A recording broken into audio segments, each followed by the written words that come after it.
Assalamualaikum warahmatullahi wabarakatuh. Perkenalkan, nama saya Muti Septiani dengan NIM 280 dari PGMI 10. Pada kesempatan kali ini saya akan menjelaskan mengenai materi-materi dari kelompok 1 sampai kelompok 7 untuk memenuhi tugas UTS saya.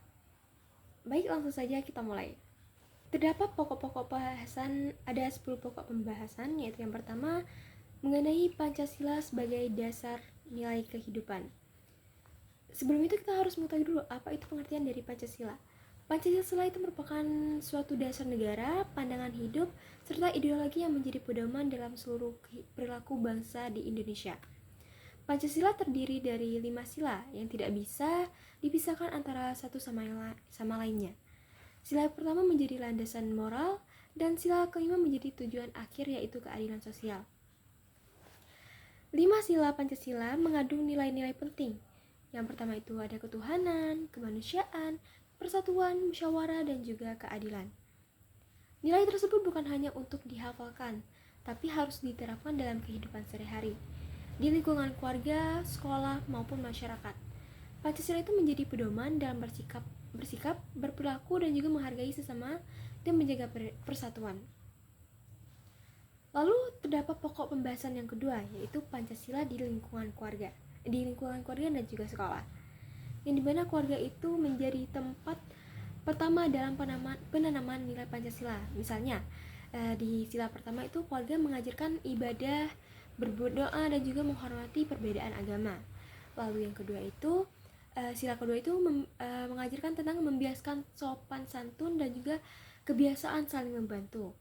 Yang ketiga itu mengajarkan tentang kerukunan dan juga menghargai perbedaan antara yang berbeda.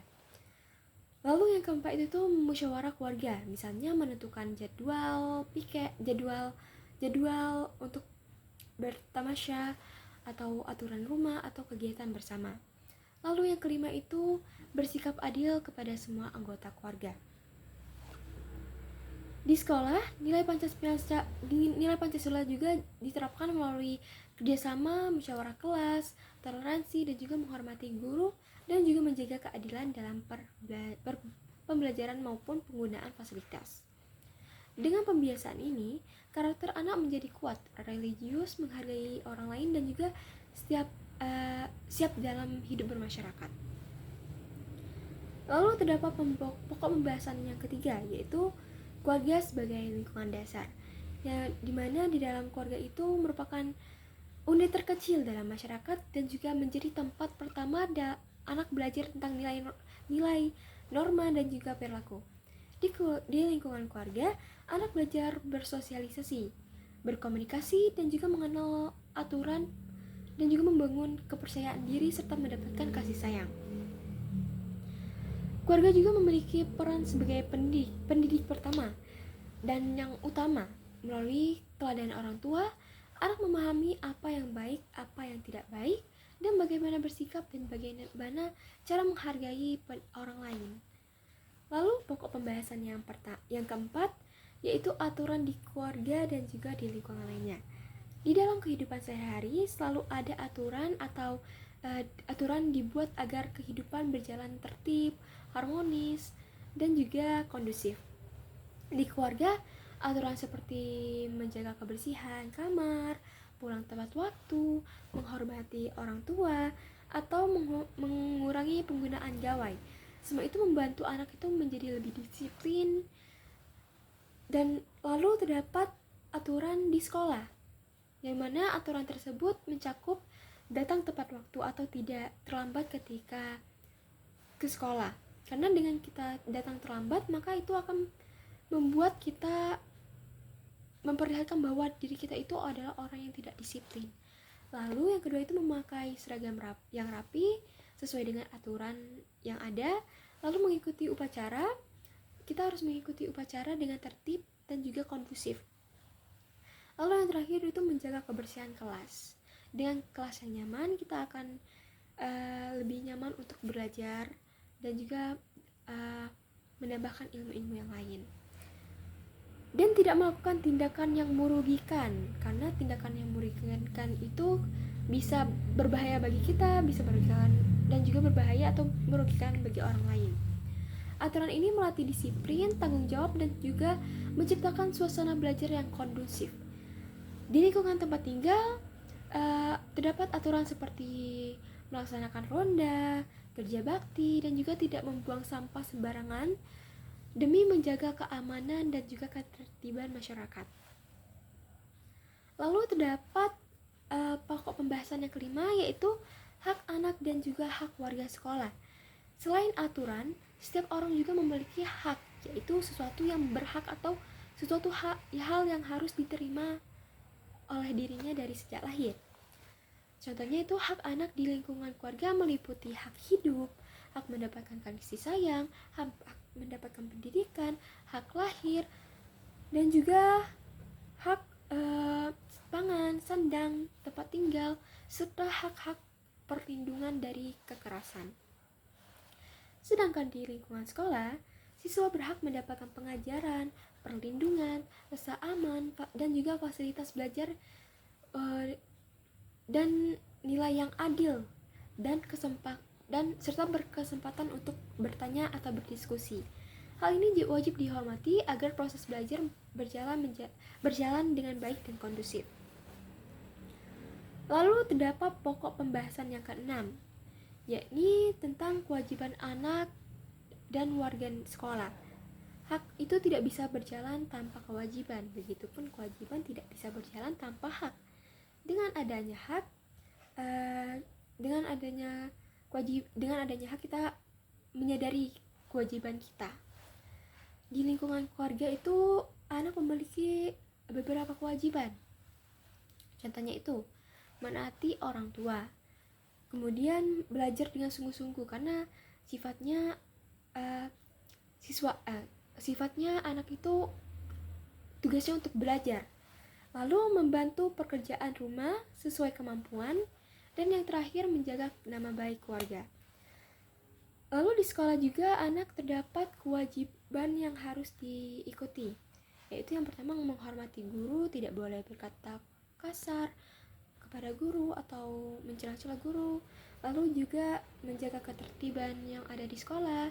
Yang ketiga menaati tata tertib sekolah. Yang keempat menyelesaikan tugas, dan juga yang terakhir menjaga kebersihan kelas, karena dengan kelas yang bersih kita dapat nyaman untuk belajar. Jika hak dan kewajiban berjalan seimbang, maka terciptanya kehidupan yang adil, tertib, harmonis, dan juga kondusif. Lalu yang ketujuh yaitu norma dan norma kesepakatan. Tahu dulu apa pengertian dari norma.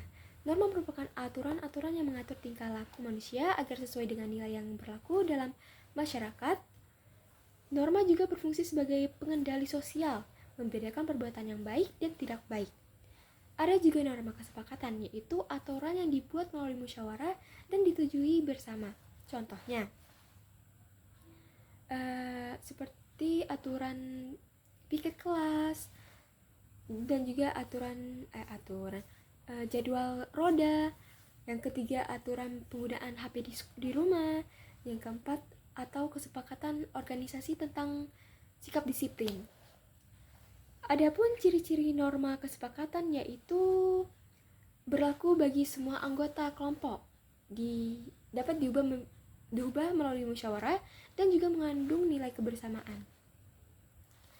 Lalu terdapat pokok pembahasan yang ke-8 yaitu mengenai hak dan kewajiban dalam norma kesepakatan. Di dalam norma kesepakatan, setiap orang memiliki hak dan juga kewajibannya masing-masing.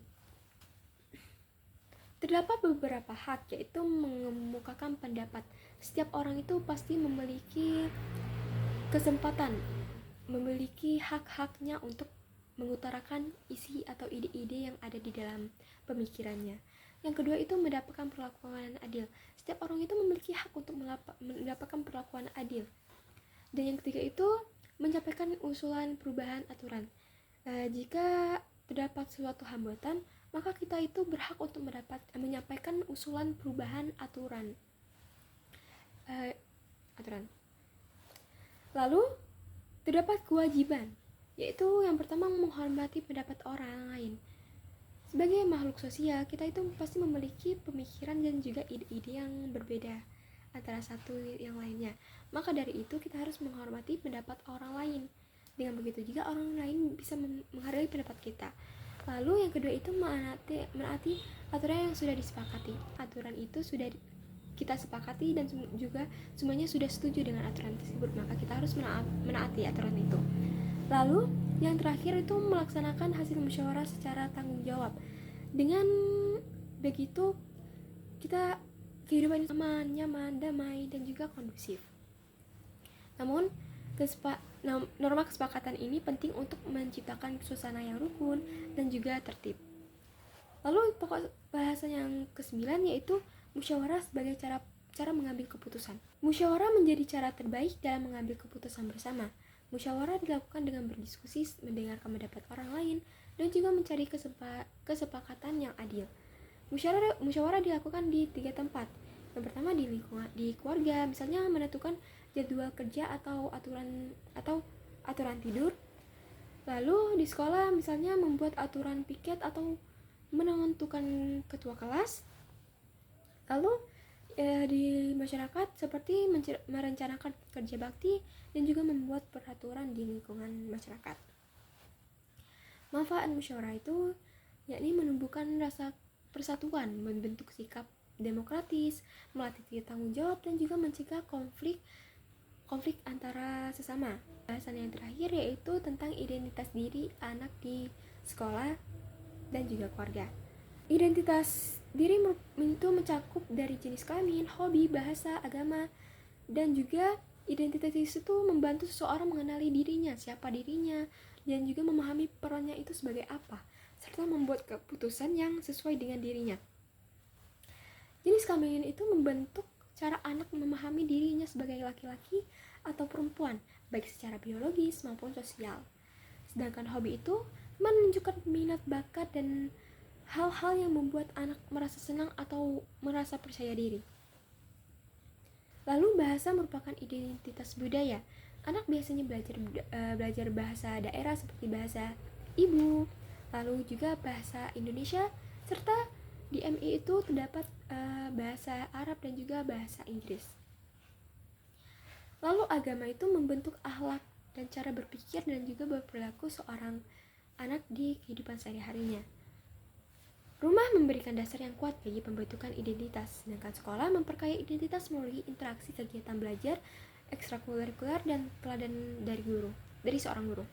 Secara keseluruhan, seluruh materi yang telah saya sampaikan itu berkaitan dengan Pancasila yang menjadi dasar nilai.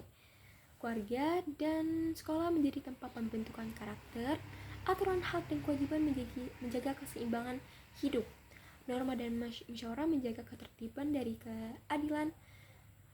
Identitas diri membentuk anak mengenal dirinya, bersikap percaya diri, dan menghargai orang lain. Jika semua ini berjalan harmonis, maka anak akan tumbuh menjadi pribadi yang berkarakter kuat, berakhlak baik, demokratis, adil, dan juga mampu hidup rukun dalam masyarakat sesuai nilai-nilai Pancasila. Baik, itu saja yang dapat saya sampaikan. Saya akhiri. Wassalamualaikum warahmatullahi wabarakatuh.